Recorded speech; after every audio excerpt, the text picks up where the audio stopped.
અમદાવાદમાં ઐતિહાસિક 149મી રથયાત્રાની તૈયારીઓનો શુભ આરંભ થયો છે। જગન્નાથ મંદિર ખાતે પરંપરાગત ચંદન યાત્રા અને રથ પૂજન વિધિ સંતો, મહંતો અને ભક્તોની હાજરીમાં ભવ્ય રીતે યોજાઈ, જેમાં ભગવાન જગન્નાથજી, ભાઈ બલભદ્રજી અને બેન સુભદ્રાજીને ચંદન અર્પણ કરવામાં આવ્યું। ઉનાળાની ગરમીમાં ભગવાનને શીતળતા મળે તે માટે ચંદન યાત્રાનું વિશેષ મહત્વ માનવામાં આવે છે। આ સાથે રથના સમારકામ, પૈંડાની તપાસ સહિતની તૈયારીઓ હવે આગામી દિવસોમાં કરવામાં આવશે। વર્ષ 2026માં અધિક માસ હોવાના કારણે આ વખતે રથયાત્રા 16 જુલાઈએ યોજાશે। મંદિર પરિસરમાં ભક્તોની ભારે ભીડ વચ્ચે ચુસ્ત પોલીસ બંદોબસ્ત ગોઠવાયો હતો અને આ પ્રસંગે કોંગ્રેસ નેતા હિંમતસિંહ પટેલ પણ હાજર રહ્યા હતા। ચંદન યાત્રા સાથે સમગ્ર શહેરમાં ધાર્મિક ઉત્સાહનો માહોલ છવાયો હતો। भगवान जगन्नाथ जी ने 149मी रथयात्रा 16મી जुलाई निकळवानी छे। रथयात्रा पूर्वे अनेक महोत्सव उजवाता होय छे, जेमां प्रथम महोत्सव रथ पूजन એટલે કે ચંદન યાત્રા જેને કહેવાય છે તે પૂજન અત્યારે સંપન્ન કરવામાં આવ્યું છે। આજના દિવસે પ્રતિવર્ષ ભગવાન જગન્નાથજીના રથોનું વિશિષ્ટ પૂજન થતું હોય છે અને રથયાત્રાના કાર્યનો પ્રારંભ થતો હોય છે। પુરીમાં પણ ભગવાન જગન્નાથજીને આજના દિવસે આ રથોનું પૂજન થતું હોય છે। આપણે અમદાવાદ કર્ણાવતી મહાનગરે પણ ભગવાન જગન્નાથજીના રથોનું પ્રતિવર્ષ અક્ષય તૃતીયાના દિવસે પૂજન વિધિ કરતા હોય છે। આજ આ પૂજન વિધિ સંપન્ન કરી છે।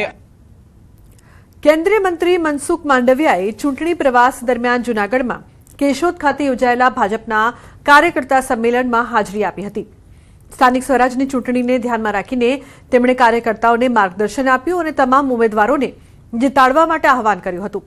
તેમણે દાવો કર્યો કે ગુજરાતમાં ભાજપ પ્રત્યે જનસમર્થન સતત મજબૂત છે અને 33% મહિલા આરક્ષણ મુદ્દે વિરોધ પક્ષો પર પ્રહાર કરતા કોંગ્રેસ સામે મહિલાઓમાં નારાજગી હોવાનું જણાવ્યું। મનસુખ માંડવિયાએ મુખ્યમંત્રી ભૂપેન્દ્ર પટેલના વિકાસ કાર્યોની પ્રશંસા કરી તેમજ રાજ્યમાં કાયદો વ્યવસ્થા અને વિકાસ ક્ષેત્રે સરકારની કામગીરીના વખાણો કર્યા। તેમણે વિશ્વાસ વ્યક્ત કર્યો છે કે 26 એપ્રિલના રોજ મતદાનમાં ભાજપ ભવ્ય વિજય પ્રાપ્ત કરશે। અને કોંગ્રેસ, ડીએમકે,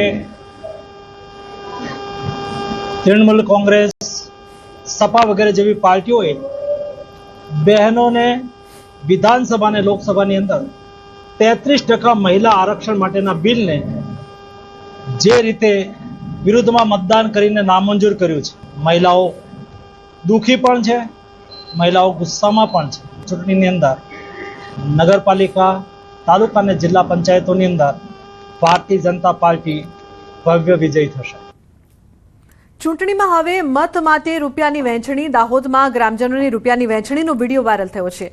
દાવડિયા જિલ્લા પંચાયત સીટના ભાજપ ઉમેદવાર સુમનબેનના પતિનો વિડીયો વાયરલ થયો છે।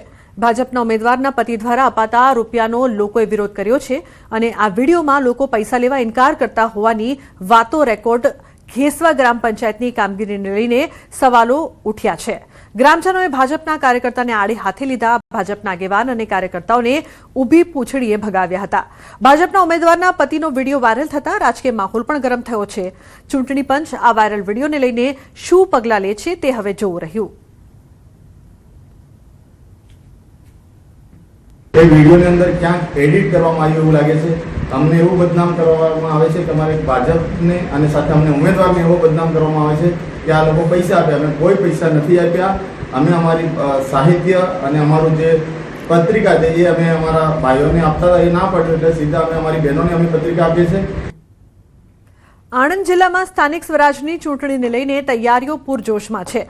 26મી યોજાનારી જિલ્લા પંચાયત, તાલુકા પંચાયત અને મહાનગરપાલિકાઓની ચૂંટણીઓને લઈને તમામ તૈયારીઓને આખરી ઓપ અપાઈ રહ્યો છે। સાથે જ આગામી 23મી એપ્રિલે ઉમરેઠ વિધાનસભાની પેટા ચૂંટણી પણ યોજાવાની છે, જેને લઈને પણ વહીવટીતંત્રએ કમર કસી છે। ઉમરેઠ વિધાનસભાની ચૂંટણી 23મી તારીખે હોવાથી ઉમરેઠમાં મતદાન કરતા મતદારોને સ્થાનિક સ્વરાજમાં વચલી આંગળીએ લગાવાશે શાહીનું નિશાન।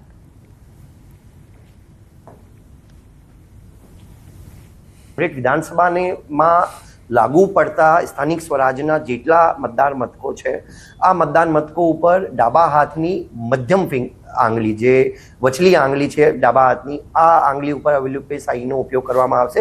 કેમ કે ફર્સ્ટ 4 ફિંગર ઉપર તો 23મી તારીખે પણ ઇન્ડેલિબલ ઇંક લાગેલી હશે। તમામ પોલિટિકલ પક્ષોને પણ અપીલ કરવામાં આવે છે કે 26મી તારીખે આ બાબતને ખાસ ધ્યાનમાં રાખે અને કોઈ મૂંઝવણ ના ઉપસ્થિત થાય અને ખોટી ફરિયાદનો પણ કોઈને અવકાશ ના મળે, આ માટે